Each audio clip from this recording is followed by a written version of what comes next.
नमस्कार, मैं हूं आपके साथ कविता राणा। भारत से 4000 किलोमीटर दूर थाईलैंड, जिसके लिए देश के प्रधानमंत्री नरेंद्र मोदी की सोच ये कहती है कि दुनिया के नक्शे पर मौजूद एक ऐसा देश है ये जिसकी परंपरा में, आस्था में, आर्किटेक्चर में अपनापन झलकता है। दो देशों के बीच के ये रिश्ते दिल के हैं, आत्मा के हैं और अध्यात्म के हैं। कि भगवान राम की मर्यादा और भगवान बुद्ध की करुणा, ये दोनों हमारी साझी विरासत है।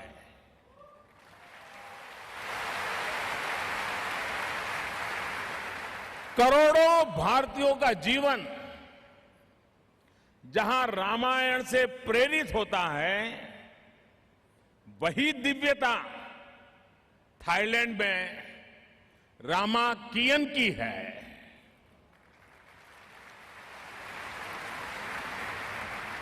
भारत की अयोध्या नगरी थाईलैंड में अयोध्या हो जाती है।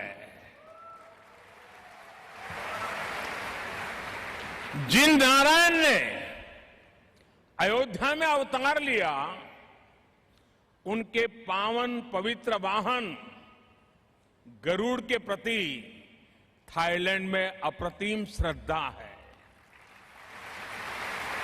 साथियों, हम भाषा के ही नहीं, भावना के स्तर पर भी एक दूसरे के बहुत नजदीक है।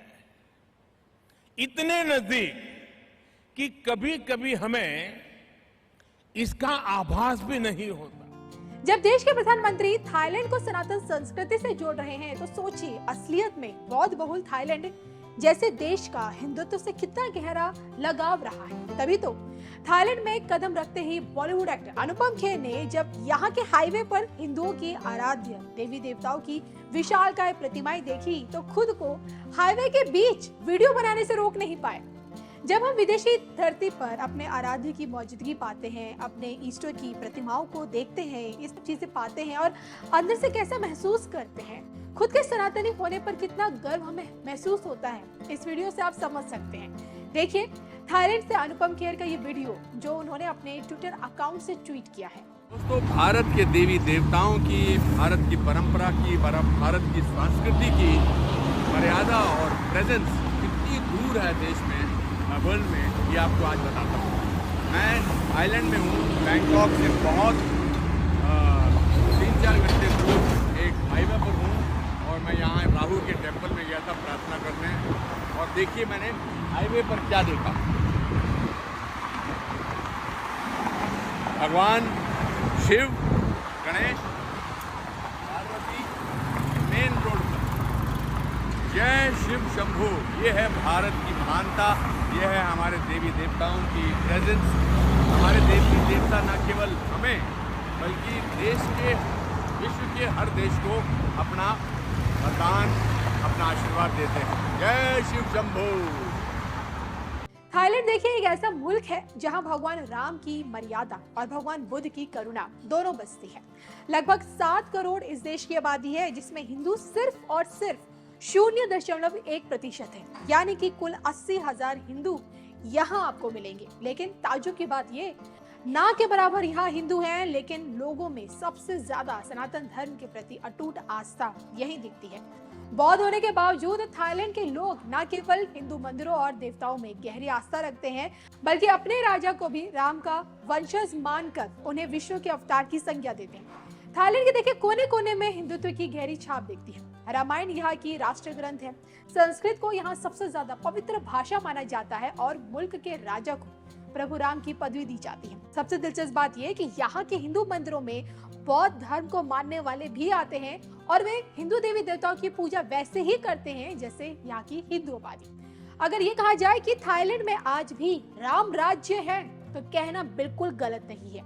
ऐसा इसलिए क्योंकि यहाँ के राजा को भगवान श्री राम का वंशज मानकर उसको उसी प्रकार सम्मान दिया जाता है जैसे भगवान को दिया जाता है। और इसके पीछे की थ्योरी ये कहती है कि थाईलैंड में भगवान राम के छोटे पुत्र कुश के वंशज सम्राट भूमिबल अतुल्य तेज राज्य कर रहे हैं, जिन्हें नौवा राम कहा जाता है। दरअसल देखिए, बताया ये जाता है कि राम के छोटे पुत्र कुश को राज्य बंटवारे, भारत का पूर्वी भाग मिला बंटवारे में। फिर राजा बनने के बाद कुश ने अपना राज्य पूर्व की तरफ फैलाया और एक नागवंशी कन्या से उन्होंने विवाह किया। अब थाईलैंड में देखिए, आज जो राजा हैं वो उसी कुश के वंशज हैं। इस वंश को चक्री वंश या फिर कहें कि चक्री डायनेस्टी कहा जाता है। ये कहना भी बिल्कुल गलत नहीं होगा कि मौजूदा समय में थाईलैंड हिंदू राष्ट्र से महज एक कदम की दूरी पर है।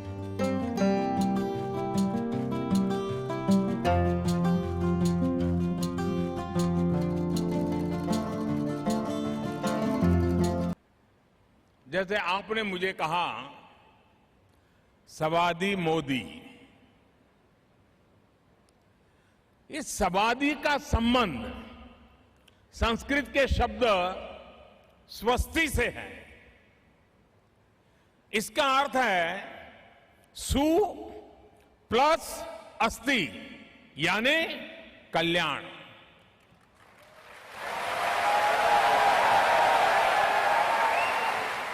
यानी आपका कल्याण हो, अभिवादन हो, ग्रीटिंग्स हो, आस्था हो। हमें हर तरफ अपने नजदीकी संबंधों के गहरे निशान मिलते हैं। साथियों, पिछले 5 सालों में मुझे दुनिया के कई देशों में जाने का अवसर मिला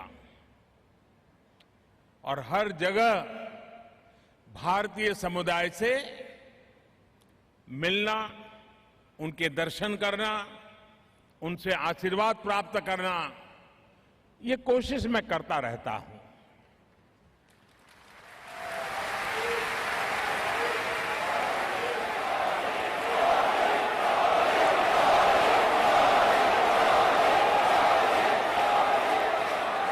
और आज भी आप इतनी बड़ी तादाद में आशीर्वाद देने के लिए आए, मैं आपका बहुत आभारी हूं।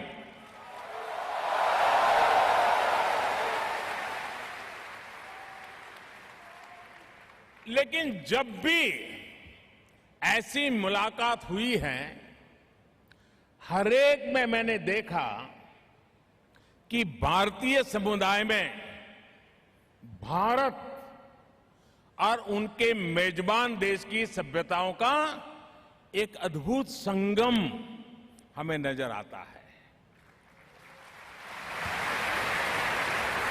मुझे बड़ा गर्व होता है कि आप जहां भी रहें, आप में भारत रहता है।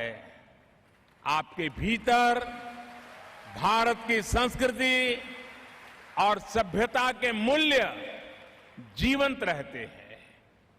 मुझे उतनी ही खुशी तब भी होती है जब उन देशों का नेतृत्व, वहां के नेता, वहां के बिजनेस लीडर्स भारतीय समुदाय की प्रतिभा, परिश्रम और अनुशासन की तारीफ करते हैं। मुझे बहुत गर्व होता है।